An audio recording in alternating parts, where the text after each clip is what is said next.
We're Tom and Marjo Anliker. We've been members here at McDonough since 2001, and this is our story. In the fall of 1997, we began living every parent's nightmare because it became our reality. One October evening, we got that knock on the door in the middle of the night, and there stood a Fayette County Sheriff's deputy telling us that our 25-year-old daughter, Margaret, had had a fender bender as she was traveling along I-95 just north of Daytona Beach.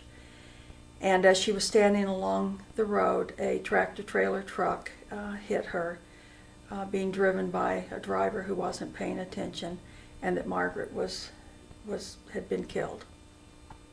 I remember real distinctly that night, right after the sheriff's deputy left, Tom and I standing in the middle of the living room, holding each other. And we promised ourselves two things.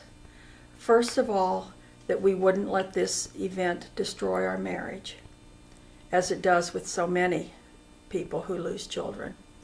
And secondly, that somehow or another, we would let God bring some good from our situation.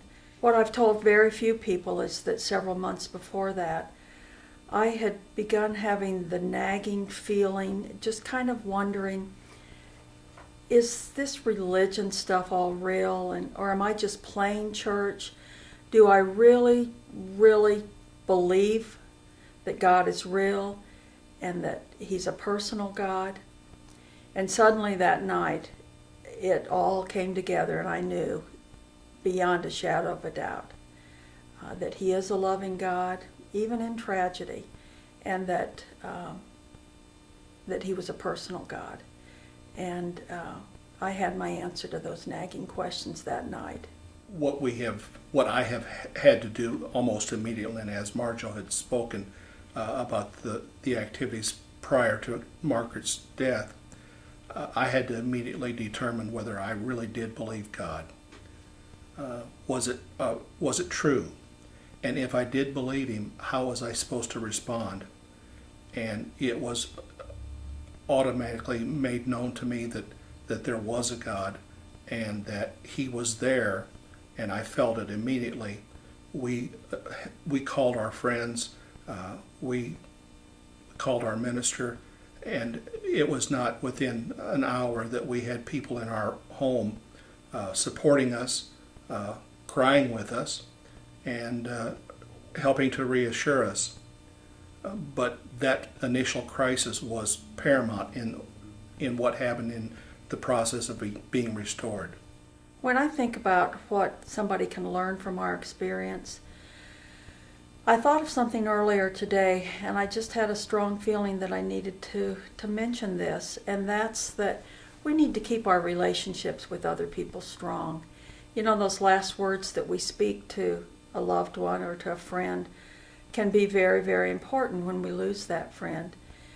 And as I was waiting to film this earlier, just a few minutes ago, I was reading The Wailing Wall, and I was struck by the number of people who have written things like, Lord, heal my family, Lord, I don't have a good relationship with my brother, or my sister and I don't speak to each other anymore.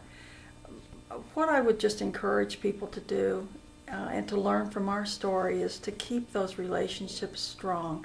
Over the years, I have been so thankful that we didn't have a broken relationship with our daughter, and that we know for sure where she is. And so I would just urge people to keep the relationship strong.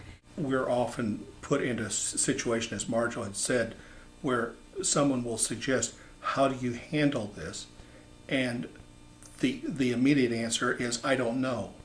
But through Christ, incredibly, we have been given the ability to understand or to appreciate, but also to step back and take a look at death in a much different light than we have ever looked at it before, and to really understand how important and what a great opportunity death is, because that's what we're here for, and that is to be taken home to be with Christ, and not to be fearful. But we have to also understand that it's our responsibility to share the love of Christ with everyone that we come in contact with and who observes how we handle our grief.